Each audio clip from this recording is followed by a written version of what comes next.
Subscribe कीजिए Indian news analysis channel को और दबाइए बेल आइकन को ताकि आप कोई भी फ्यूचर की अपडेट मिस ना कर सकें। जय हिंद एवरीवन, स्वागत है आपका इंडियन न्यूज एनालिसिस के एक नए एपिसोड में।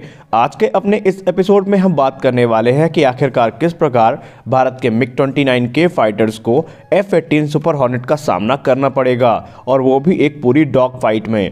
आइए जान लेते हैं पूरी रिपोर्ट क्या है। आपको पता ही होगा कि इस समय भारत, अमेरिका, जापान और ऑस्ट्रेलिया को मिलाकर के जो क्वाड देश हैं, इनके बीच मालाबार युद्ध अभ्यास चल रहा है, जो कि एक नेवल एक्सरसाइज है और उसका पहला चरण अभी हाल ही में ख़त्म हुआ है। लेकिन दूसरा चरण जो कि 17 नवंबर से शुरू होने वाला है, उसको लेकर के कुछ महत्वपूर्ण जानकारियां सामने आनी शुरू हो गई हैं। सबसे खास बात यह है कि इस बार जो द्वितीय चरण होगा उसमें भारत का इकलौता एयरक्राफ्ट कैरियर INS विक्रमादित्य, जो कि मिग-29 के फाइटर्स के साथ समुद्र में उतरेगा, वहीं अमेरिका का सुपर कैरियर USS निमिट्ज भी अब इस युद्ध अभ्यास को ज्वाइन करने वाला है। USS निमिट्ज में जो है F-18 सुपर हॉर्नेट्स की पूरी फ्लीट होगी, और इस बार इस युद्ध अभ्यास के द्वितीय चरण में इन दोनों जेट्स के बीच में डॉग फाइट होने वाली है। और ये युद्ध अभ्यास क्यों महत्वपूर्ण है, आइए वो भी जान लेते हैं।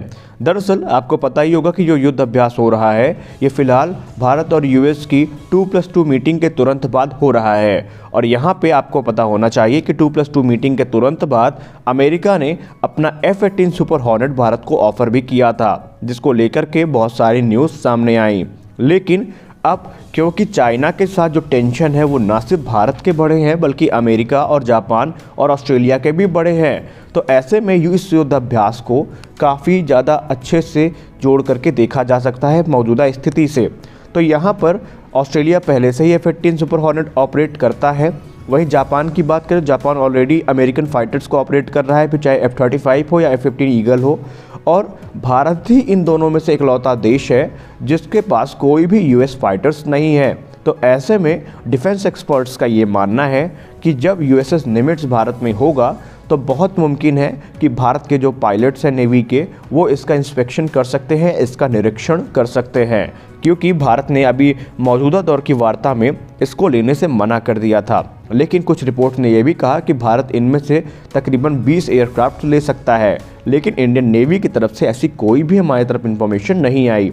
अब बातें जो भी हों, लेकिन ये बात तो तय है कि मालाबार की ये एक्सरसाइज काफ़ी ज़्यादा महत्वपूर्ण होने वाली है, क्योंकि जिस जगह पे ये एक्सरसाइज होने वाली है वहाँ से चीन की जो नेवी है वो बहुत ज़्यादा दूर नहीं है। हालांकि वो हमारे पास आ तो नहीं सकते, लेकिन वो हमसे बहुत दूर भी नहीं है। तो ऐसे में इस एरिया को सिक्योर करने के लिए अब ये चीज़ होगी। अब आइए बात करते हैं मुख्य टॉपिक पे कि F-18 सुपर हॉर्नेट और नेवी के बीच टक्कर होगी तो क्या होगा। तो आइए पहले बात कर लेते हैं F-18 के बारे में।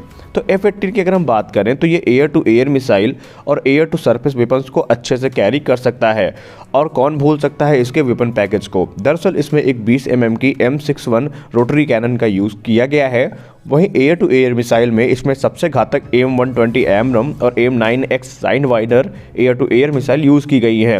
वहीं एयर टू सरफेस में सबसे घातक बम जो हम लोग आज जानते हैं वो है GBU-38B JDAMs और GBU-54B लेज़र JDAMs। ये दोनों बम ऐसे हैं जो किसी भी बंकर, किसी भी कंपाउंड को एनिमी के ध्वस्त करने में सक्षम हैं।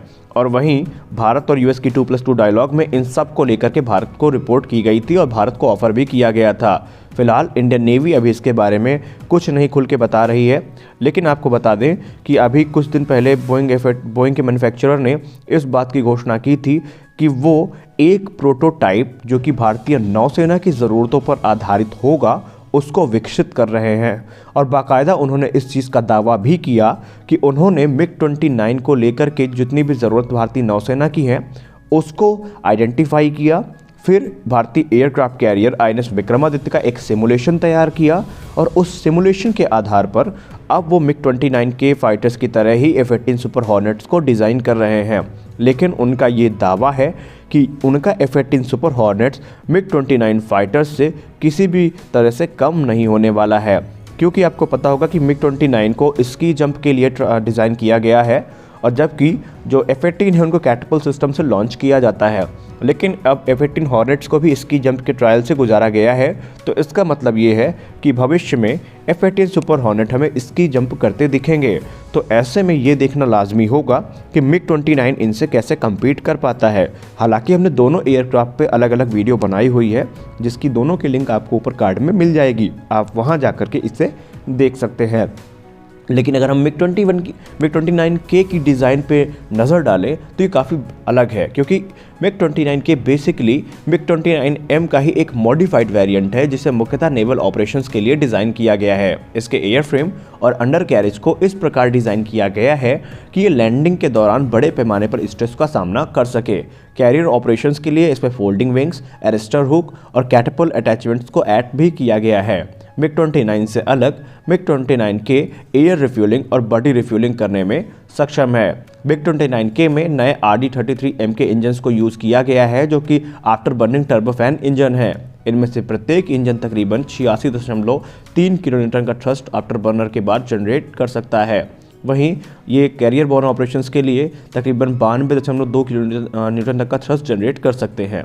फिलहाल यहाँ पे अगर हम बात करें तो काफ़ी सिमिलर पड़ जाते हैं डिज़ाइन के मामले में, लेकिन अगर एजिलिटी की बात की जाए तो वहाँ पर MiG-29 F-18 सुपर हॉर्नेट से थोड़ा अच्छा है। लेकिन जब ओवरऑल पैकेज देखा जाता है तो वहाँ पर F-18 सुपर हॉर्नेट MiG-29 को पीछे छोड़ देता है। जी हाँ, यहाँ पे भारत ने जिस प्रकार से अपने आप को MiG-29 यूज़ करके थोड़ा कम संतुष्ट पाया है, ऐसे में भारत की यही मंशा है कि वो किसी नए फाइटर की तरफ जाए। अब भारत के सामने 3 ऑप्शंस हैं। पहला, F-18 सुपर हॉर्नेट ले भारत, जो कि क्योंकि 2032 तक जो भारत का प्लान है वो MiG-29K को रिटायर करने का है, लेकिन twin engine deck base fighter के बनने के बाद। लेकिन अभी तक twin engine deck base fighter की उड़ान तक नहीं हुई है। तो ऐसे में सवाल ये उठता है कि अगर भारतीय नौसेना को तत्काल 57 एयरक्राफ्ट की ज़रूरत है तो वो किसके पास जाएगा। भारत इस समय F-18 सुपर हॉर्नेट और जो राफेल का M वेरिएंट यानी नेवल वेरिएंट है उस पर काफ़ी अच्छी स्टडी कर रहा है, लेकिन खुल करके कुछ सामने नहीं आ रहा है कि भारत किधर जाएगा। क्योंकि अगर भारत एयरक्राफ्ट नहीं भी लेता है तो 2032 तक उसका काम कैसे चलेगा, ये भी एक प्रश्न चिन्ह है।